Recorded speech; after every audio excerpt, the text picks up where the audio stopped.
ಗುಡಿಸಲೇ ಆಗಲಿ ಅರಮನೆಯಾಗಲಿ ಆಟವೇ ನಿಲ್ಲದು ಎಂದು ಆಟ ನಿಲ್ಲದು.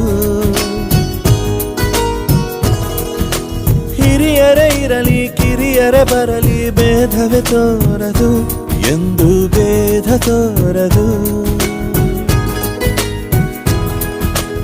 ಎಲ್ಲ ಇದ್ದು ಏನು ಇಲ್ಲದ ಹಾಗೆ ಬದುಕಿರುವ ಆಕಾಶ ನೋಡದ ಕೈಯೇ ನೆನೆದು ಪ್ರೀತಿ ಹಂಚಿರುವ ಜೊತೆಗಿರು ನೀನು ಅಪ್ಪನ ಹಾಗೆ ಹಣ್ಣೆಲೆ ಕಾಯೋ ವಿನಯದಿ ಹೀಗೆ